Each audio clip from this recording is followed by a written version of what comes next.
दोस्तों, आप सबको जय मसीह की स्वागत करता हूं आपका आज की वीडियो में। दोस्तों, आज हम बात करेंगे पवित्र बाइबल में से क्या एक मसीह व्यक्ति रक्षाबंधन का त्योहार मना सकता है। दोस्तों, भाई बहन का रिश्ता दुनिया में सबसे पवित्र रिश्ता माना जाता है। ऐसे में आज हम जानेंगे कि क्या एक मसीह भाई बहन को रक्षाबंधन का त्योहार मनाना चाहिए या नहीं मनाना चाहिए। पवित्र बाइबल का वचन हमें इस विषय के बारे में क्या सिखाता है, आज हम इस वीडियो में जानेंगे। मैं आशा करता हूं कि आप इस पूरी वीडियो को देखेंगे और इस वचन के द्वारा आप बहुत कुछ सीखेंगे। वीडियो शुरू करने से पहले मैं इस वीडियो में आपको छोटा सा डिस्क्लेमर बताना चाहता हूं। हमारी वीडियो केवल मसीही लोगों के लिए है। हम वही बताते हैं जो पवित्र बाइबल में लिखा है। हो सकता कि आप दूसरे धर्म के हो, जब बाइबल का वचन आप ना समझते हो तो आप गलत मतलब निकाल सकते हैं इस वीडियो का। ऐसे में यदि हमारे वीडियो से आपके मन को ठेस पहुंचती है तो कृपया आप हमारी वीडियो ना देखें। आप इसी समय इस वीडियो को छोड़कर जा सकते हो, आप वीडियो को स्किप कर सकते हैं। दोस्तों, जैसे कि आप जानते हैं हम भारत देश में रहते हैं और हमारे भारत देश में साल में बहुत सारे ऐसे त्योहार आते हैं जिनमें एक रक्षाबंधन भी बहुत बड़ा त्योहार है।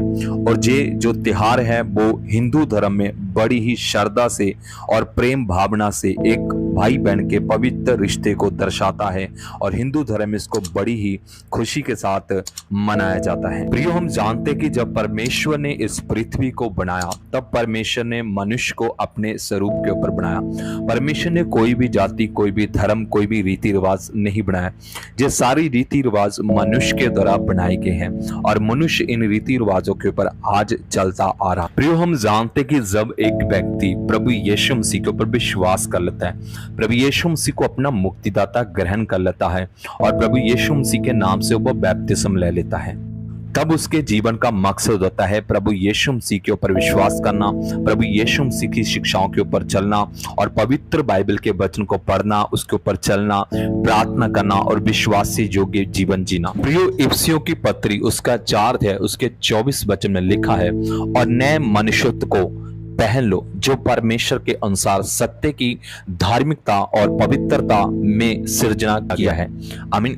परमेश्वर का वचन हमें बताता है कि हमें नए मनुष्यत्व को पहन लेना है जो परमेश्वर के अनुसार सत्य की धार्मिकता के लिए और पवित्रता में सृजा गया है।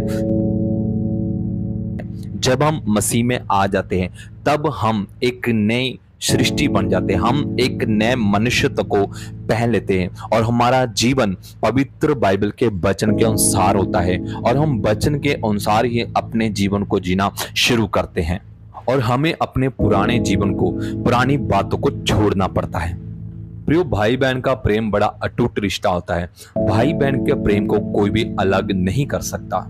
भाई बहन के रिश्ते को ना तो कोई धर्म अलग कर सकता है, ना ही कोई मजहब अलग कर सकता है। ये एक पवित्र रिश्ता है। पर प्रियो, भाई बहन के रिश्ते से भी एक बड़ा रिश्ता है परमेश्वर का रिश्ता, परमेश्वर के साथ प्यार का रिश्ता जो अनंत काल के लिए है। जो इंसान प्रभु यीशु मसीह के ऊपर विश्वास करता है वो अनंत काल का जीवन प्राप्त करता है और जो यीशु मसीह के ऊपर विश्वास नहीं करता उसे अनंत काल के लिए नरक का जीवन मिलता है। प्रियो, आप क्या चाहते हैं कि आपकी बहन, आपका भाई नरक में जाए?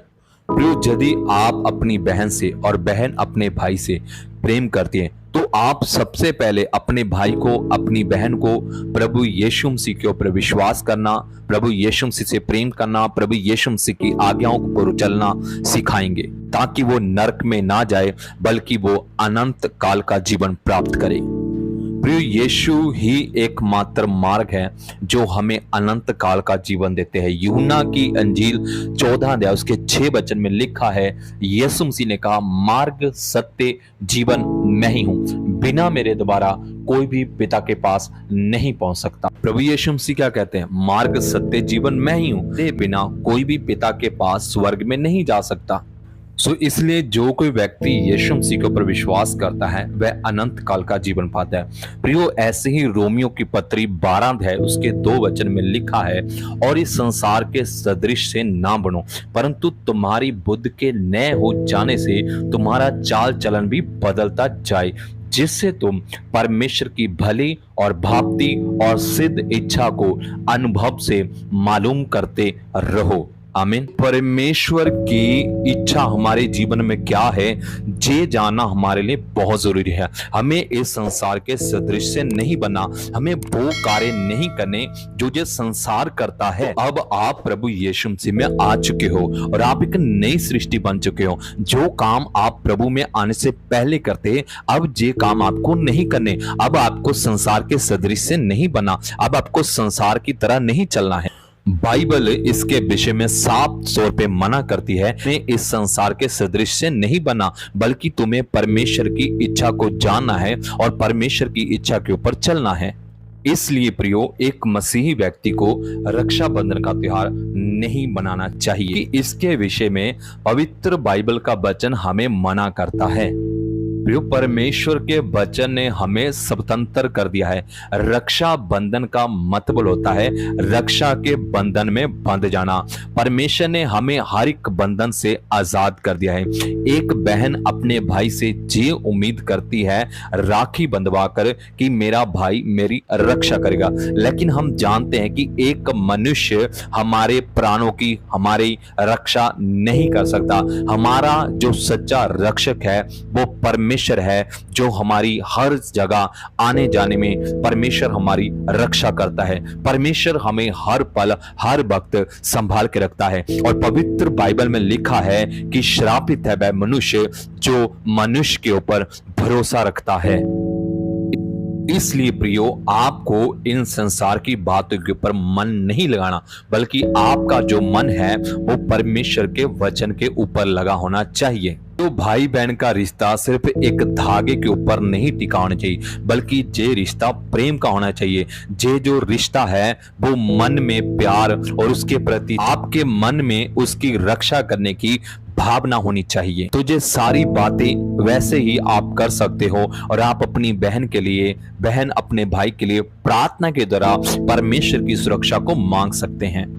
प्रिय, यूहन्ना की अंजील 8:10 के 32 वचन में लिखा है, और तुम सत्य को जानोगे और सत्य तुम्हें स्वतंत्र करेगा। प्रभु यीशु मसीह कहते हैं कि तुम सत्य को जानोगे और सत्य तुम्हें स्वतंत्र करेगा। जब हम सत्य को जान जाते हैं तब हम इन संसारिक बातों से स्वतंत्र हो जाते हैं। अब हमारे लिए इन संसार की बातों का कोई भी मायने नहीं है। हमारे लिए सबसे पहले परमेश्वर है, परमेश्वर का वचन है और परमेश्वर की इच्छा है। अगर आप ऐसा करते हैं तो आप प्रभु की आज्ञाओं का उल्लंघन करते हैं, आप प्रभु की अनाज्ञाकारी करते हैं और आप प्रभु की इच्छा के ऊपर अपना जीवन व्यतीत नहीं कर रहे हैं। जो लोग अपने धर्म में इसकी मान्यता को रखते हैं वो अपना खुशी खुशी इस त्योहार को सेलिब्रेट कर सकते हैं, लेकिन एक मसीह व्यक्ति के लिए ये बिल्कुल भी परमेश्वर के वचन के अनुसार नहीं है। ये बातें सिर्फ उन लोगों के ऊपर लागू होती है जो प्रभु यीशु मसीह के ऊपर विश्वास करते हैं, जिन्होंने बपतिस्म लिया है और अपना जीवन प्रभु को समर्पित कर दिया है। जो लोग प्रभु यीशु मसीह के ऊपर विश्वास नहीं करते उनके ऊपर ये बातें लागू नहीं होती। प्रियो, आज हमने वचन के अनुसार जाना है कि मसीह व्यक्ति के लिए रक्षाबंधन क्यों नहीं मनाना चाहिए। साफ शब्दों में हम जाने तो ये हमारा त्योहार नहीं है और हम इसको मना नहीं सकते, क्योंकि पवित्र बाइबल का वचन हमें इस बात की आज्ञा नहीं देता। आप अपनी बहन से प्रेम करिए, आप अपने बहन की रक्षा करिए, आप अपने बहन के लिए मन में प्रेम रखिए, उनकी चिंता करिए, उनके लिए आप जो कर सकते हैं वो करिए। आपके मन में जो अपनी बहन के लिए प्रेम है वही आपके इस पवित्र रिश्ते को मजबूत करेगा। और आप अपने भाई के लिए, अपनी बहन के लिए प्रभु के आगे घुटने टेके प्रार्थना करें, उपवास रखें, उनकी सुरक्षा के लिए प्रभु से विनती करें। दोस्तों, मैं विश्वास करता हूं कि आज की इस वीडियो के द्वारा आप समझ चुके होंगे कि पवित्र बाइबल के अकॉर्डिंग एक मसीह व्यक्ति को ये रक्षाबंधन का त्योहार नहीं मनाना चाहिए। इसीलिए मेरे प्रिय भाई बहनों, आप बाइबल पढ़े, बाइबल के वचन के अनुसार अपना जीवन व्यतीत करें और इस वीडियो को अपने दोस्तों के साथ जरूर शेयर करें। प्रभु आप सबको आशीष दे, आप सबको जय मसीह की। God bless you.